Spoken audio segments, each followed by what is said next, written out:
Olá a todos. Hoje estamos iniciando o primeiro podcast da campanha de trânsito Maio Amarelo CDT OAB no Trânsito Escolha a Vida. Essa campanha, né, esse evento, ele visa trazer uma maior conscientização e informação para a população no geral, trazendo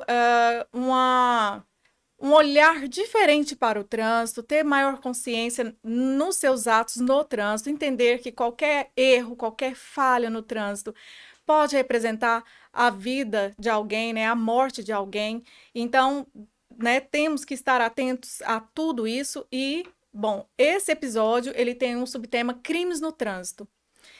Hoje estamos com convidados especiais. Vou passar a palavra para cada um para que se apresente e, na sequência, daremos início ao nosso debate. Começar pelos mais jovens. Eu preciso que o senhor inicie. Tá. Muito obrigado. Orgulho de estar. Muito obrigado à Comissão da Ordem, a vocês especialmente que tratam da questão do trânsito. Meu agradecimento à OAB, em nome de vocês. E aqui do meu lado, um cara fenomenal, tem um cara diferenciado, com um perfil assim muito semelhante ao meu. É muito difícil você comparar as pessoas, mas eu gosto muito do Manuel Vanderick, porque ele é um cara trabalhador, corajoso, inovador, e várias ideias que a gente foi criando em comum, a gente conseguiu ampliar. E a gente pensa que a gente tem mexido na cabeça das pessoas em relação ao trânsito. Eu me lembro, se vocês me permitem, eu fui deputado federal e quando eu voltei, até um caos, né? Quando eu voltei de Brasília, o que acontece? A direção da Polícia Civil na época, para me punir, me mandou. Eu não sei se ser parlamentar era uma. Ao voltar para a base, necessitaria de uma punição. Mas eles, na época, eu me lembro que o castigo foi me mandar para a delegacia de trânsito, que era uma delegacia que não tinha, que estava apagada, que Sem visibilidade. sem né? visibilidade nenhuma. E aí não tem jeito. Algumas ações de tentar apagar, eu não digo a estrela, mas o brilho, a coragem de fazer mudanças, nunca ninguém vai conseguir. E nós fizemos, né, Manuel? Da Delegacia de Trânsito, referência nacional, implantando assim, projetos maravilhosos em relação à fiança. Resgatamos algo extremamente importante que muito poucos estados adotam, que é o local de crime, nos crimes de trânsito, extremamente importante. Então eu fico muito feliz de estar ao lado aqui de vocês, mulheres maravilhosas, nossas advogadas e do Vanderick. É muito orgulho. Desculpe a extensão, mas é um momento único para mim poder elogiar esse meu amigo aqui de extrema capacidade. Fique à Bom, vontade. e meu nome é Manuel Vanderick e ele tinha que começar porque eu segui os passos dele, por isso que eu fiz questão. E a obrigação dele me elogiar, que senão ele estaria se autocriticando. Ele segue linhas muito parecidas. Súdito, né? Não, Mas ele é fenomenal. O trânsito hoje, ele não recebe a devida atenção das instituições, nem mesmo da segurança pública, e o senhor sabe muito bem Concordo disso. plenamente. Nós não temos operações voltadas para isso. Eu acredito que a OAB, o Ministério Público, o Poder Judiciário, como formadores de opinião, instituições voltadas ao bem coletivo, à segurança da ordem, temos obrigação de levantar assuntos como esse, né? O trânsito hoje é a principal causa de morte da população jovem, maior causa de invalidez permanente, o paciente mais caro da rede pública e o que sobrelota o serviço de SAMU, de UTI. Então, é segurança pública e saúde pública. E todo mundo comete os crimes de trânsito e acha que está tudo bem. Tudo bem. Então, a gente precisa mudar mesmo. Eu acho que é o tema hoje mais sensível da segurança, né, doutor? Eu também acho, e aproveitando, a nossa presidente, ela falou que esse trânsito mais seguro esse trânsito inseguro, ele causa muitas mortes. Mas não é só. Além do custo do que o Manuel trouxe, nós temos que analisar também a quantidade de pessoas com sequelas. Sequelas, Sim, claro. com certeza. Eu ia Hoje, falar isso. pessoas que estão paraplégicas, Psicológica também. sem movimento, afastadas do trabalho, não estão conseguindo, às vezes, prover o sustento de suas famílias em razão dos acidentes. Então, é um tema extremamente importante e eu sou defensor daquela tese, né? Que o carro é uma arma Arma. também. Exato. Em vários momentos eu participei de debates calorosos ao dizer, olha, o carro mata tanto quanto uma arma de fogo. Ela pode ser usada como ferramenta e o veículo, né? Vamos ser mais Uhum, amplo, porque pode sim, ser uma motocicleta, o carro, o caminhão. Então, isso. parabenizar vocês mais uma vez. Estamos à disposição para esse bate-papo com vocês, que ele possa trazer resultados. Satisfação é toda nossa. Então, a senhora se apresentou, doutora? Fica à vontade, minha vice-presidente Isso. do Eu sou interior. Fabiana Quereloto. É um prazer recebê-los aqui. Eu sou vice-presidente do interior da Comissão de Direito de Trânsito do Estado de Goiás. Sou especialista em direito de trânsito.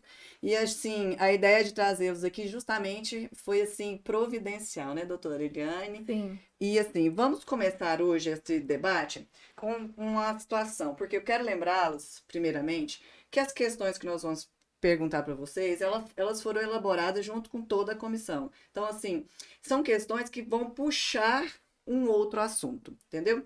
Eu quero fazer a primeira pergunta para o senhor, doutor Manuel Vanderick, sobre o artigo 293 do CTB, ele fala que a penalidade de suspensão ou de obtenção da permissão de habilitação de veículo automotor tem duração de 2 meses a 5 anos, certo? E o parágrafo 2º, ele fala o seguinte, que só pode iniciar essa suspensão se for para efeito de condenação penal se o apenado estiver, quando ele estiver fora né, do recolhimento ao estabelecimento prisional. Só que aí, mais à frente, vem as medidas cautelares, que no 294 fala, em qualquer fase da investigação ou da ação penal, havendo a necessidade para garantia da ordem pública, o juiz pode, né, de ofício ou a requerimento do Ministério Público, ou até mesmo da autoridade policial, decretar em decisão motivada a suspensão, né, da CNH. A pergunta é a seguinte, essa suspensão cautelar, né?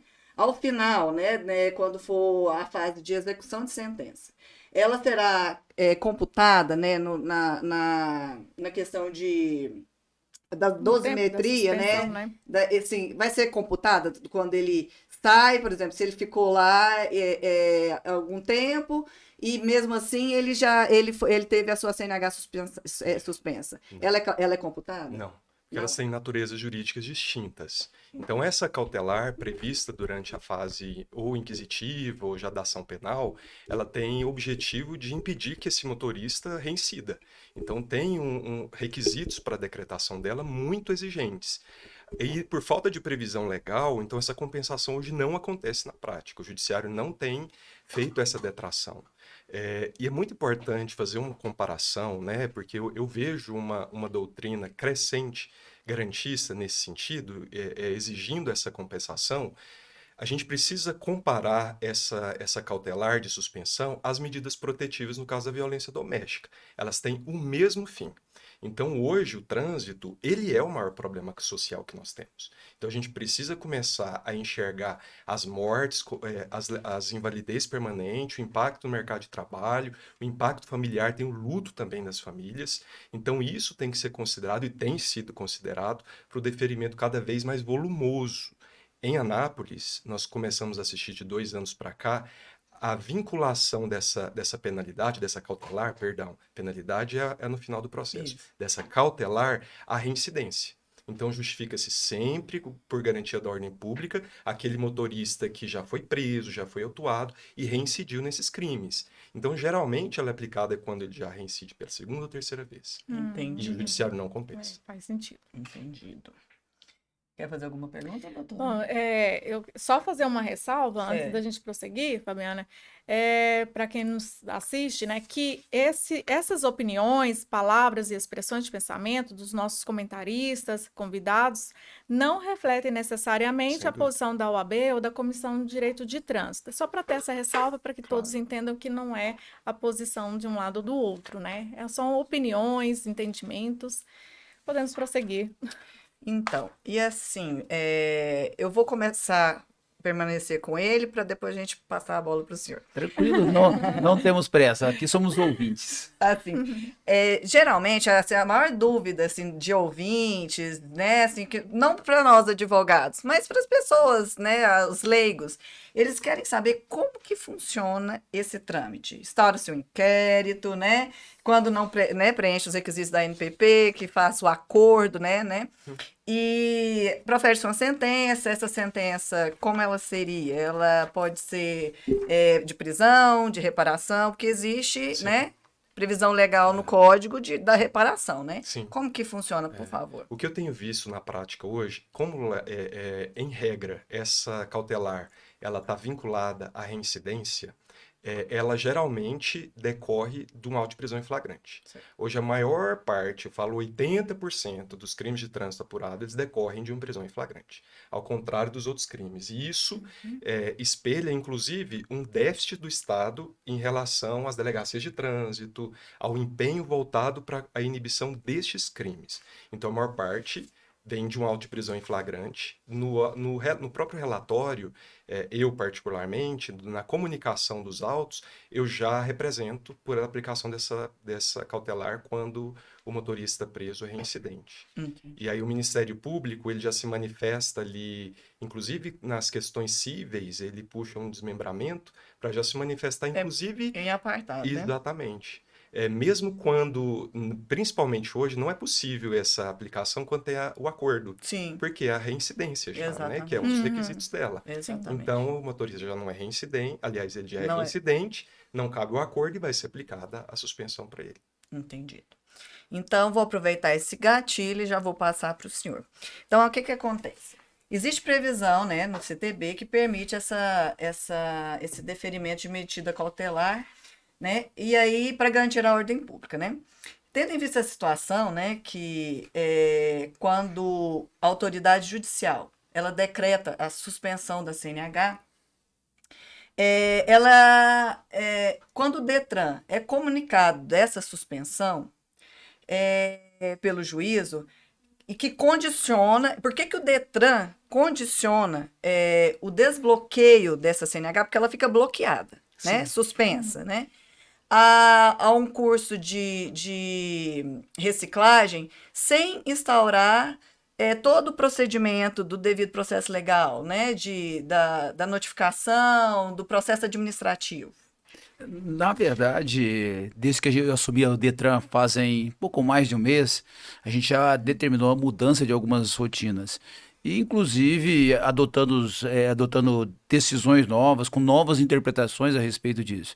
E hoje, no Detran, nós estamos garantindo a ampla defesa e o contraditório, para que a pessoa, e até a substituição, né, desse curso por outra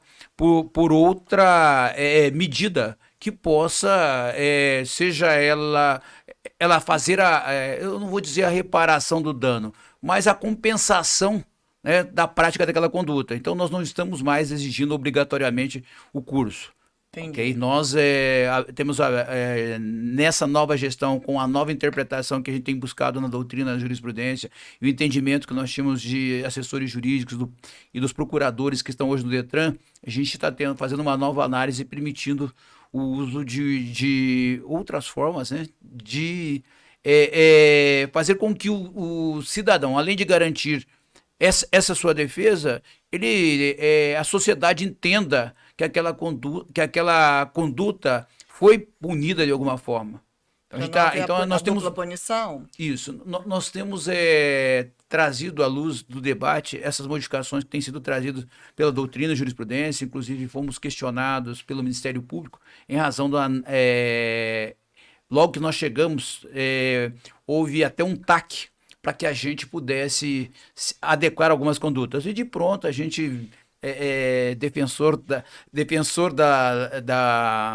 ampla defesa, do contraditório, da democracia, da legalidade, a gente já de plano já deferiu e passou a ser adotado pela nossa auditoria, pelos demais órgãos de fiscalização do Detran. Muito obrigada por essa resposta.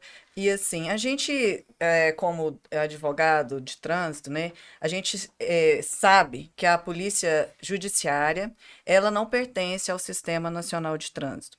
E assim, a gente imagina que, por exemplo, muitas vezes acontece, né, do Dr. Manuel Vanderick, que é o atuante, ou outros advogados, né, outros delegados da Polícia Civil, eles trabalham dentro da questão do crime de trânsito, mas por muitas vezes não informam ao Detran dessa conduta.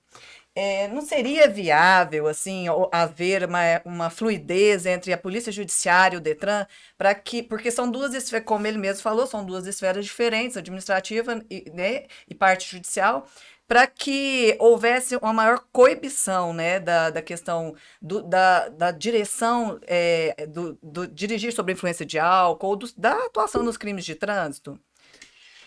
Doutora, eu penso que o legislador se equivocou.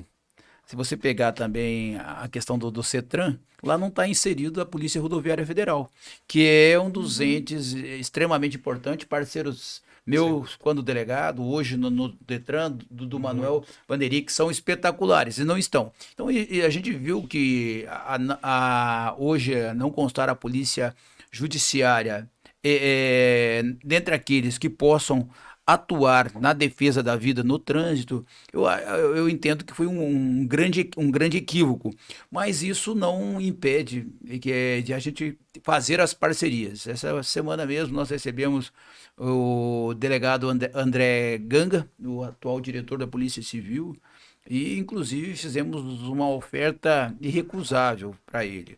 Nós vamos levar a Delegacia de Trânsito de Goiânia para dentro do Detran. Olha. Então, nós vamos levar a delegacia, vamos dar a estrutura e conseguimos, inclusive, o compromisso dele, né, vai depender também do governador, mas o compromisso dele de a gente transformar hoje a atual delegacia de trânsito numa delegacia estadual. Então, a gente tem também essa pretensão de transformar numa delegacia estadual e levar lá para dentro, né? Outros agentes, por exemplo, em Goiânia, a Secretaria de Mobilidade com seus agentes de trânsito, a GCM, ter uma porta para cada um de vocês. E também vou atender. Opa! Nós estávamos aqui, Manuel, nos bastidores conversando, eu contando para ela dessas inovações que a gente está fazendo, e vamos ter uma sala para o OAB também, lá dentro do Detran. Então, eu acho que Excelente notícia. vamos levar a Polícia Rodoviária Federal também para dentro do Detran, já sugeriram alguns nomes, também o Corpo de Bombeiros. Então, a gente quer dinamizar. O Detran ele tem que ser extremamente, como órgão gestor de trânsito e o principal responsável pelas políticas de segurança viária, eu acho que a gente tem que ter um protagonismo. Você não pode... algumas pessoas brincam que você teria que ficar num polo passivo, esperando as coisas acontecer.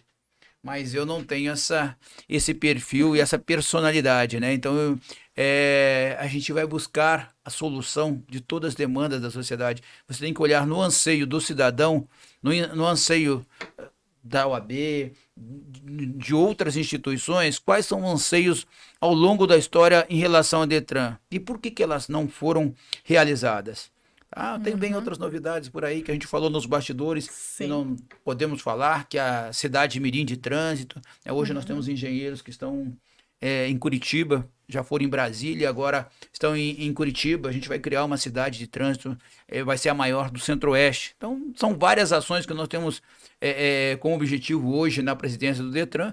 Fizemos uma operação limpa-pátio, fizemos parcerias com vários órgãos, hoje normatizamos, todo mundo conhece a Canaã. Fomos lá, dialogamos com os empresários e trabalhadores para fazer uma mudança, para respeitar a calçada, que a calçada tem que ser do pedestre, tem que pensar que as ciclovias, as vias são dos ciclistas também. Então, é muita política, que, como o Vanderick disse há pouco, nunca foram valorizadas. Eu acho que... eu até brincava quando o delegado de trânsito, eu fazia um questionamento. Qual mãe que chora mais? A que perde um filho vítima de um disparo de fogo ou aquela que perde por um motorista dirigindo embriagado e mata seu filho? Então, a dor, É a mesma, né? É a dor mesma. Eu ouso dizer que a de trânsito é maior. Porque aqui leva o Talvez tiro e ainda sim. vai ver o algoz no júri popular. E a de Sim. trânsito dificilmente. Não tá. eu Dificilmente.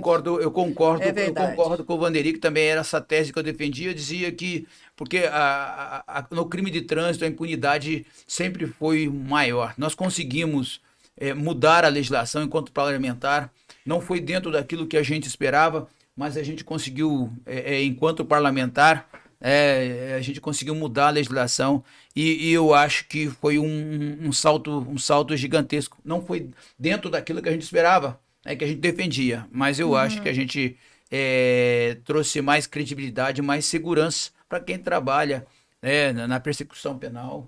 Eu acho que foi uma ação importante, né? No combate à impunidade. Com certeza. Agradeço. Sobre essa questão da fiscalização no Canaã, delegado, têm sido feitas operações também no sentido de fiscalizar as peças de veículos que são comercializados lá, porque o Canaã, ele é o chamado roubalto, né, comumente. Todos conhecem aquela região como roubalto, justamente por ter essa cultura, né, antiga de venda de peças, de veículos que foram roubados de fato. O Detran tem atuado nesse sentido também, delegado? Primeiro, doutora, nós tivemos ao longo do tempo, eu fui delegado da furtos e roubos de veículos também. Tive a oportunidade de trabalhar com o doutor Antônio Gonçalves. E hoje nós tivemos a redução do número de furtos e roubos de carro. Com a fiscalização mais eficiente, e hoje está no Detran, hoje está o delegado Alexandre Lourenço, que é ex-diretor da Polícia Civil. Então nós estamos dotando ele de estrutura para que ele passe a fazer o combate efetivo. E estamos adotando a mudança de algumas práticas que até então, no meu entender, absurdas. Eu gosto eu sugeri para as empresas hoje que fazem os leilões, eu sugeri algumas mudanças de padrões. Acho que a gente adotasse o modelo americano. Lá você não faz leilão do carro, você faz leilão das peças. E aí a parte de chassi e motor, ele vai tudo para a prensa. Como se a gente passasse a fazer isso, nós tivemos uma mudança na legislação recente que nos afastou dessa possibilidade, considerando que alguns queriam tomar o nicho de mercado de peças usadas e dos veículos das seguradoras.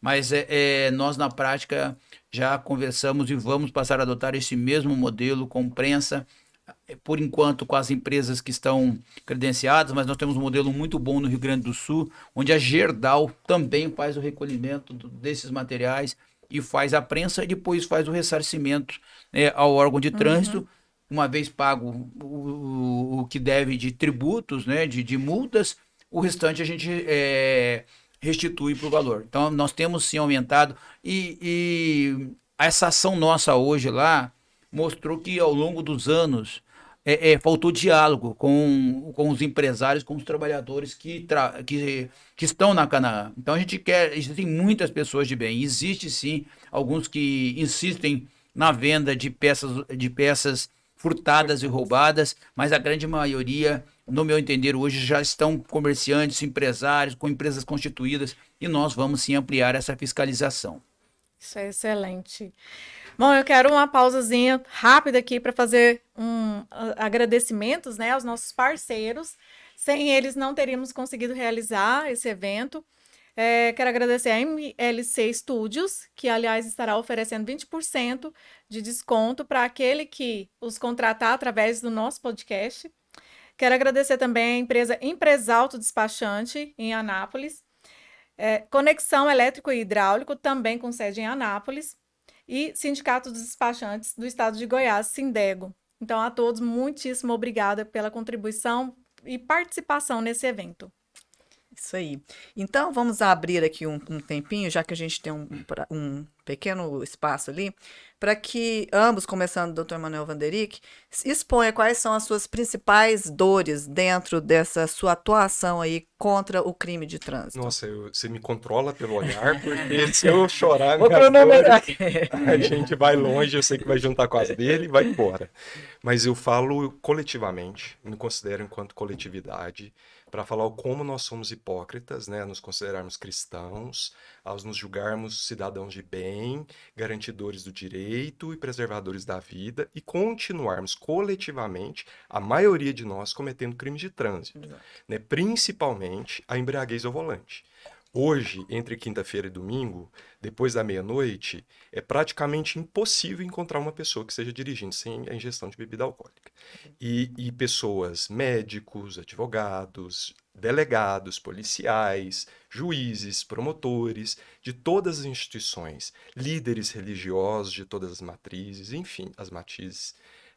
Então, coletivamente, eu acredito que a gente hoje critica, né, aponta o dedo para quem furta, para quem pratica estelionato, para quem pratica os crimes cibernéticos, mas em relação aos crimes de trânsito, a gente o rotula ainda como acidentes.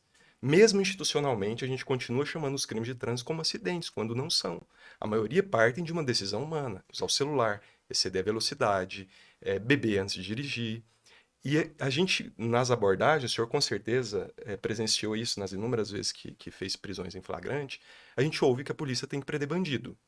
E aí a gente esquece, a gente fez uma construção mental para nos resguardar a nossa hipocrisia, a gente esquece que a vida é o maior deles. E que beber e dirigir depois de beber ofende esse maior bem jurídico que a gente tem. Isso é verdade. Então, como juristas, a gente precisa atacar esse crime. Institucionalmente, o executivo precisa traçar políticas, como o senhor está defendendo agora no Detran, porque isso não existia. Não existia. A gente teve a lei seca que vigorou durante algum tempo, teve alguns estardalhaços, Uhum. e ela sumiu. Depois da pandemia, a gente assiste um boom de embriaguez ao volante. Fato. Tanto em relação ao número de prisões como ao teor de alcoolemia. As pessoas não bebem mais para se divertir, elas bebem para ficarem loucas, perderem os sentidos e dirigem. Por isso que a gente tem visto acidentes cada vez mais graves e cada vez mais contumazes. Então, meu recado era esse, né? Que principalmente as instituições que são por lei obrigadas a prezar pela ordem pública, o façam de fato, coibindo esse crime, que hoje, para mim, é o pior que a gente tem no cenário brasileiro. Por isso que eu falo que o motorista embriagado é bandido. E dos piores, porque ele ofende o nosso maior bem jurídico, que é a vida. Furtar celular, esses bens, celular, televisão, patrimônio, ele é ressarcível, indenizado. A vida não. E essas milhares de mães podem alegar isso, né? Impossibilitadas de viver o luto, como o senhor falou, para lutarem por um mínimo, uma migalha de justiça. Então, acho que a gente precisa, institucionalmente, polícia, Estado, OAB, passarmos a ver a gravidade da situação. Exatamente. E até um ponto importante, né, foi a última alteração ao Código de Trânsito, aliás, última não, penúltima, que trouxe a previsão da proibição de substituição das penas restritivas de direito, né, Sem pelas dúvida. Foi um aliás, avanço. penas de reclusão por restritivas de direitos, né? Então foi realmente um avanço muito Sim. importante e pouca gente sabe Sim. que se causar uma lesão ou morte no trânsito estando sob efeito de álcool, vai sim responder em regime fechado. Mas a sua pretensão, inclusive, que é compartilho, de transformar essa embriaguez prévia já num requisito para o crime doloso, a gente ainda vai demorar, eu acredito, para assistir. Justamente por esse lobby político, que a maioria dos políticos dirigem e bebem. E ninguém faz lei para se autopunir. Até ilustrando, sem antes responder a esse questionamento, nós adotávamos, enquanto delegado titular da Trânsito, o dolo eventual. Nós acho que fomos os pioneiros aqui em Goiás de fazer essa aplicação. E aí, entendendo que aquele motorista que bebe e dirige, ele assume o risco de praticar uma morte, uma lesão, e foi bem aceito pela doutrina e jurisprudência. Então, eu fico muito feliz que a gente avançou no entendimento, ele tem sido adotado pelo Poder Judiciário, pelo Ministério Público, mas que faltou realmente ainda o legislador, porque o legislador, ele é um pouquinho, eu vou dizer que ele é cúmplice da impunidade. Sem dúvida. Ele é cúmplice da impunidade. E ele deixou brechas que permitem que os motoristas continuem dirigindo e bebendo, dirigindo, bebendo, praticando condução, direção perigosa, e ficando aquela sensação de impunidade.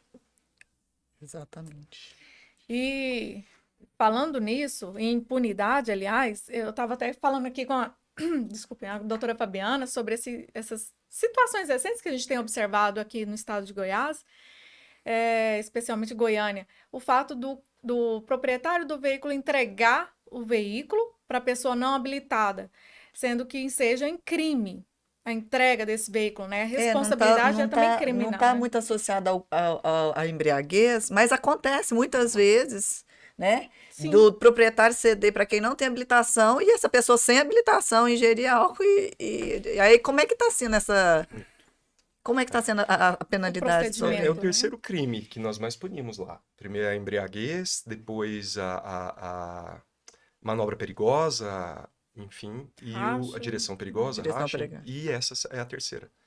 Muito. Principalmente por parte da Polícia Militar, da PRF, que ao abordarem, percebem que quem está dirigindo não tem habilitação, é um menor de idade, em regra, e o responsável está do lado. É. Então ele já é autuado no momento. Na maioria das vezes, em Porque flagrante, né, nessas não circunstâncias. requer vítima, né, Sim. para ser desqualificado Exato. como crime de trânsito. Só para vocês terem uma ideia, o Detran realiza semanalmente 12 operações em Goiânia. Dessas 12, em média, cada operação não tem menos de 20 embriagados. Se você calcular na semana, 6, 12, 12 vezes 2, 240 motoristas embriagados durante a semana. Então, para vocês verem a situação absurda. E sendo PM, já autua também no 65A, né? Não, imediatamente. Ok. Então, o que a gente traz para a discussão, né, eu diria que isso, beber e dirigir, virou um costume, algo costumeiro. E quebrar esse costume tem sido muito difícil e desafiador. E mesmo que a gente fale que a multa é R$ 3.000, que aquela vai ser a cachaça mais cara, eu acho que a lei não permite ainda. Eu fui defensor do confisco do veículo, né? A gente pudesse confiscar o veículo e Ia doer um pouquinho mais, né? leiloar esse veículo para Indenizar a vítima. indenizar a vítima e para os hospitais de recuperação. Então, se a gente, eu sou no ponto de vista no trânsito, que a gente já mexa no bolso do motorista. Porque às vezes Seria uma multa de culpa, né?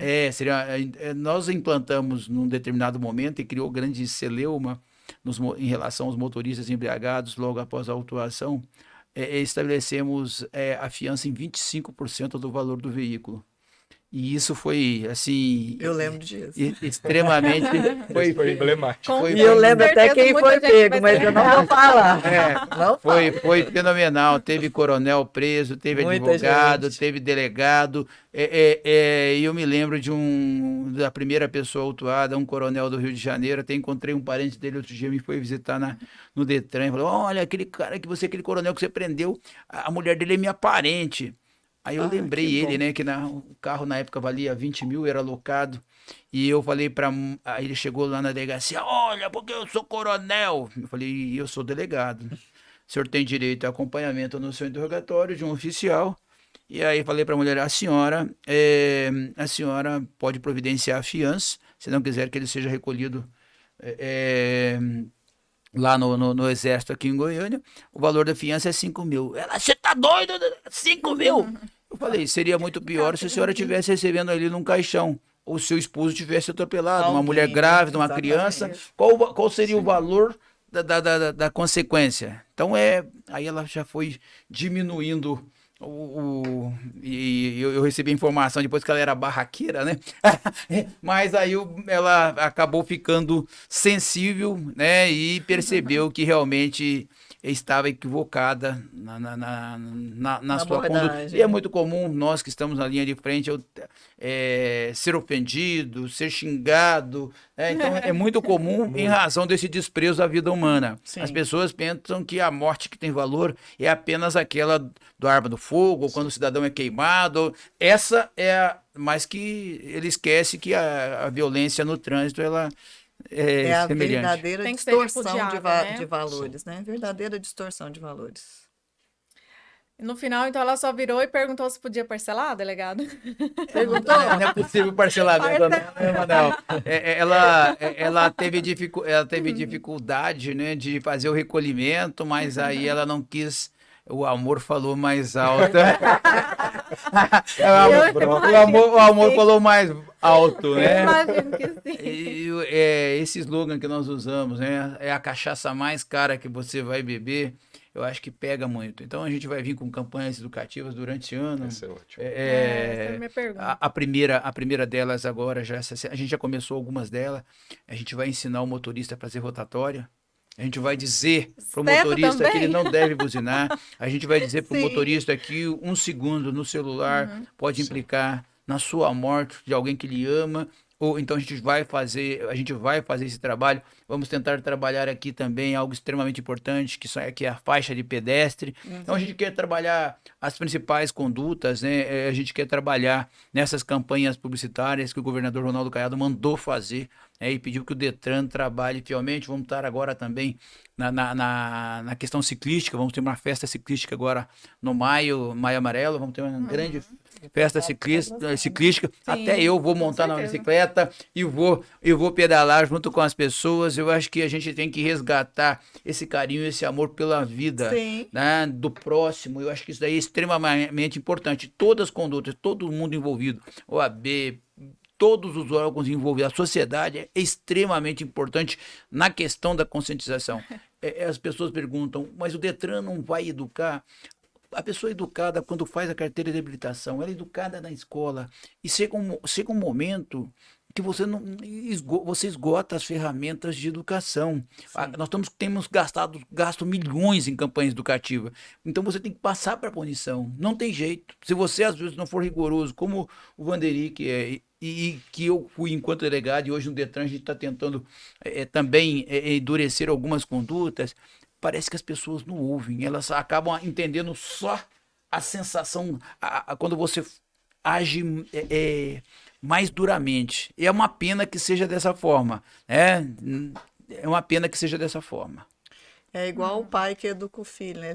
O pai fica, filho, não faça isso, não faça aquilo, dá todo o amparo e o filho vai para a rua e aprende a coisa errada e faz a coisa errada e só aprende quando né, fica preta. E acho que o cidadão, ele é assim, o condutor é assim também. Só vai sentir depois que, né, ou vem a penalidade, ou vem a pena administrativa, né, ou vem a morte, né? Sim.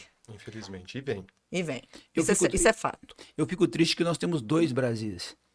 Um Brasil que respeita parcialmente as condutas de trânsito, mas se a gente for agora ali na Bahia, ou em Pernambuco, ou a gente for para o Nordeste, você vai ver lá o pessoal motociclista sem capacete, o motociclista sem capacete, com 3 crianças na de moto. chinelo, Exatamente. no deslocamento da minha casa para cá agora, a gente porque a gente acaba ficando muito mais observador, né? Sem dúvida. Aí havia um casal de uma motocicleta e no meio uma criança sem capacete, 3 pessoas numa E a motocicleta. perninha voando, E a assim, nem perninha encosta, voando. né? Então a gente começa a observar tudo ao nosso redor, Sim. né? E aí você vê a quantidade O caos. do caos que existe. Eu até estava pensando, mano, eu acho que talvez eu vou criar nos próximos dias minhas aventuras no trânsito em Goiânia. Acho que é no Só com- Brasil de todo. terror e humor, é o mesmo. Uma com série certeza. com o celular ligado, eu acho que eu ou qualquer pessoa que fizer isso, você acionar o seu celular por alguns minutos e você focar no trânsito, você vai ver a conduta inadequada do pedestre, do Sim. ciclista, do motociclista, o motociclista em cima da calçada, ele usa a calçada como pista, do motorista que não dá zigue-zague na pista para pista. virar à direita. Sim. Então se a gente começar a fazer, acho que eu vou ter que criar essa série para tentar impactar. Eu acho que é algo que a gente tem que começar. Olha só como é o trânsito da minha cidade. Então, eu penso que a gente tem muito para mudar. E eu não desisto. O Vanderic não desiste. Vocês não desistem. Claro que não. As pessoas de bem não vão desistir nunca do nosso trânsito, da vida. Tá? Eu acho que isso é importante. E é justamente por isso que estamos aqui hoje, né? Para fazer isso, para levantar essa bandeira, em alusão à campanha de trânsito Maio Amarelo, que é justamente esse momento de união, né, dos órgãos, das instituições. Afinal de contas, até nós estamos no trânsito, então nós Sim. estamos também defendendo as nossas vidas, os nossos bens maiores, que, aliás, é um bem maior defendido na Constituição Federal, né? Exato. Então, a Exatamente. gente precisa realmente parar para pensar por esse aspecto também, antes de cometer, né, determinados atos, que para a sociedade se tornou comum, né? A morte no trânsito parece ter sido, né, simplesmente Banalizada. banalizada. E eu perdi tantas pessoas queridas já no trânsito, muitas. Só quem perde é que sabe a dor que é, principalmente quando acontece com um condutor que estava alcoolizado. Exato. Saber que aquela morte poderia ter sido evitada. E assistir pelas redes sociais ele cometendo o mesmo ato. Exatamente. Isso é o mais revoltante, porque isso É, E acontece várias vezes, né? Não é várias, só uma várias, vez, várias né? vezes. as pessoas estão muito acostumadas, né, com essas má práticas no trânsito, tentar vencer a agenda, acelerando. Significadamente O isso uso do representa. celular está Também. quase chegando perto ali da embriaguez ao volante na causa de Sim. acidentes graves. Infelizmente. Todo mundo dirige. Se filmar, igual o senhor disse, Sim. motociclistas, a maior parte dos casos, todo mundo com o celular. Delegado, lembrando do que o senhor mencionou de levar uma delegacia para dentro do Detran, queria te perguntar, qual é o maior desafio em relação aos crimes que envolvem veículos e a necessidade de ter a delegacia lá? Existe algum liame em torno disso? Certamente sim, mas gostaria de entender melhor e quem Porque a busca, né? nos assiste Primeiro, a gente quer também. deixar próximo todos, mesmo não estando a Polícia Civil dentro Do Sistema Nacional de do Sistema Nacional de Trânsito, a gente quer integrar, tentar fazer essa integração e mostrar o quão é importante. Hoje, o Detran fica ao lado do ML e da criminalística, onde nas delegacias de trânsito, a grande demanda por laudos, existem pessoas que querem Fazer produções simuladas. fazer produção simulada, então nós vamos juntar. E eu acredito que a gente vai ter mais cabeças pensantes no mesmo ambiente. E a questão da transparência também, né? A questão da transparência. E a gente vê que e o Detran tem a possibilidade, ele é o primo rico. O Detran é o primo rico. E esse primo rico tem condições de dar uma estrutura para a delegacia de trânsito, uma boa estrutura, para que ela possa estar executando as ações dela, né? Então a gente vai poder, não teria essa necessidade, né? Mas para fazer ações mais integradas, né? Enquanto delegado de trânsito e o Vanderic faz da mesma forma, a gente aumenta a parceria com a Polícia Rodoviária Federal, que também tem um papel extremamente importante. Sim. Então a gente a gente quer trazer todas as instituições para o mesmo local. Eu acho que isso vai dar. Vai facilitar a vida do cidadão. Porque o cidadão ele vai chegar no mesmo local, Isso é verdade. ele vai ter todas as possibilidades. É claro que hoje a gente já está quase todo mundo ligado online. Boa parte dos nossos serviços são feitos de forma online. Mas essa junção, eu acho que vai trazer assim, uma mudança de paradigma. De que a primeira pergunta de vocês foi mencionando por que não a integração, né, da questão criminal com a administrativa. Enquanto Isso funciona, né? Essa junção vai ser Era também vai essa sanar esse nossa... problema. Eu, enquanto delegado de trânsito, a gente fazia imediatamente. Simplesmente a gente permitir depois lá, internamente, a gente vai fazer isso aos delegados, aos escrivães, aos agentes. Aconteceu a conduta criminal, só coloca no sistema a infração. Por que não estender também ao policial civil a possibilidade de fazer a Sim. autuação? Sem né? dúvida. Então é algo muito simples. É mais uma força no Não, combate, é né? algo muito simples e a gente se perde na burocracia. Exato. Entendeu? A gente se perde às Porque vezes. não compõe um sistema, eu não E posso... se a Polícia Não. Civil pode fazer o mais que é restringir a liberdade, quanto mais a administrativa. Exatamente. Né? A gente tem que Sim. Pode pensar mais, pode racionalmente. menos. Exato. Então a gente não tem ciúmes. E o grande desafio nosso lá no Detran hoje é a gente começar a preparar. O Detran foi ao longo do tempo matéria com muitas mazelas dentro do Detran. A gente quer mudar completamente e a gente precisa, tem muitas pessoas boas lá e a gente quer criar. A gente fez uma seleção agora de colegas que estão indo para lá e de várias áreas. E a gente quer desmistificar o Detran, trazer ele para próximo do povo, né? Para que ele possa atender e mostrar qualidade. Hoje, não sei se vocês sabem, 50% de todo o atendimento ao público, ao cidadão, em demandas de serviço no estado de Goiás, é do Detran. 50%. Então, nós somos um órgão de excelência. Então, a gente tem que ampliar isso e chegar e vender o que nós estamos fazendo. Porque as pessoas ficam muito bravas, né, Vanderick, doutora, senhora presidente, quando você... porque agora o delegado Maldito quer aumentar as multas. Eu não preciso aumentar as multas. Nós temos recursos para o licenciamento, nós temos muita... dirija São consequências, né? corretamente. Eu sou a favor da desmistificação da indústria de multa. Sim, não existe. Porque se existe. você não comete a infração, não tem multa. Você não tem que cometer a infração. E voltando para a sua questão que você colocou lá atrás, hoje grande parte das autuações administrativas, todas elas são usadas de tecnologia. Exatamente. Ok? Tem estudo técnico. Eu contestando, só se o seu carro for clonado. Caso seu veículo for clonado. Fora disso, hoje 80% das infrações administrativas são via sistema. E amanhã, integrando com a Polícia Civil, lá, tá o acidente, aconteceu o acidente, tá todas as provas ali. Hoje, inclusive, esses aparatos, eles resolvem a maior parte das investigações, porque a maior parte dos motoristas que provocam lesão grave ou morte fogem. E essas barreiras eletrônicas é que identificam a maioria desses autores. Exatamente. Que é outro crime, aliás. Né? A maioria. Evasão, né? Sim. Algo fenomenal e que eu brinquei com o governador Ronaldo Caiado, toda vez ele vai à TV e diz que reduziu a criminalidade em Goiás, aí eu digo assim, uma partezinha pequenininha em minha contribuição. Nós ajudamos a monitorar hoje mais de 130 cidades, de 246. E é um projeto que o governador tem de monitorar todas as cidades. Para nós, na ação investigativa e nessa integração, o monitoramento de câmeras é espetacular, entendeu? Eu tive até um questionamento, Intercept. Por que uma cidadezinha de 3 mil habitantes precisa de monitoramento? Vai lá perguntar para o prefeito se não reduziu o número de traficantes na cidade. Um dos crimes gravíssimos, vou pegar Bonópolis. O crime mais grave que aconteceu na história de Bonópolis foi um cidadão que violentou uma menininha de 2, um menino de 6, matou os dois.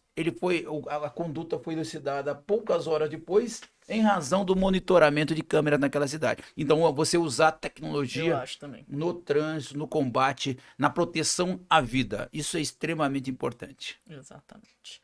A gente está chegando para o final, né? Infelizmente, tem muito mais coisa para ser tratada em torno dos crimes de trânsito. É um tema vasto, realmente como diz o Dr. Manuel Vanderick, se ficasse a tarde inteira, dava para conversar até. Teríamos assunto até escurecer. Sem dúvida. Uns novelos, né? Mas, assim, para finalizar, em poucas palavras, qual a mensagem de cada um aí para essa população, bem sucinta com relação ao trânsito e à proteção no trânsito? Né? Eu falo que o resultado de uma conduta não pode mensurar o instrumento. Então, você ter consciência de que você sair de casa, você pode provocar uma morte pelo simples hábito de mandar uma mensagem ou de não ter chamado um Uber porque você bebeu, isso tem que provocar uma reflexão muito grande. Porque eu acima do meu medo de morrer, eu tenho de matar alguém. Então, eu imagino como é tirar a vida de um filho. Como é a mãe ver você como um assassino. Eu acho que esse medo, ele tem que pairar a nossa mente. E aí a gente vai começar a ver o trânsito como ele tem que ser visto hoje. O cenário de guerra que ele é. Exatamente. Respeito, né, gente? E o senhor, doutor? Eu vou muito simples. Se beber, não dirija. Proteja quem você ama. Proteja a si próprio. Proteja o próximo. O maio, todos os meses do ano é para ser amarelo, não é para ser vermelho. Exatamente. Da cor do sangue. Tá? Esse é o meu recado. E a gente agradece, né, doutora? Sim, com toda certeza. Segurança para todos nós, afinal de contas. Então, quero agradecer aos nossos convidados ilustres E, se Deus quiser, em breve, né, iremos realizar outros eventos. Contamos com a presença dos senhores. Foi excelente o debate, rico, Bastante elucidativa. informativo. Nossa intenção era essa mesmo, porque muitas vezes vocês falam, nas televisões e tudo, mas assim, às vezes é como ler a Bíblia. Cada vez que você lê a Bíblia, Deus, o Espírito Santo, Fala fala com de a uma gente. forma com você. E todas as vezes que a gente falar sobre isso, Sim. cada um vai ter a sua interpretação e vai ter seu É entendimento. Eu verdade. agradeço muito a presença de vocês. Contem com a AB sempre nesse sentido. O Detran, inclusive, é nosso Vai estar parceiro. Nossa, já foi nosso parceiro em vários eventos, vários eventos. Aliás, o Detran participa de todos os nossos eventos, né, doutora? Sim, todos. Se Deus quiser, vai ser nosso parceiro também no Congresso, na Semana Nacional de Trânsito. E eu quero ainda reiterar os nossos agradecimentos, mais uma vez, às empresas parceiras do nosso evento, sem as quais não teríamos, né, condições de realizar, que é a MLC Studios, que inclusive está produzindo esse material, Empresalto Despachante, Conexão Elétrico Hidráulico, Sindicato dos Despachantes do Estado de Goiás. Muito obrigado a todos. E E é isso. Foi um Fiquem prazer pro- ter eles aqui. E fiquem ligados, porque haverão mais outros 3 episódios, tá? Que Exatamente, serão com outros lançados temas, né? durante todas as semanas do mês de maio, nas quintas-feiras, às 20 horas. Isso aí.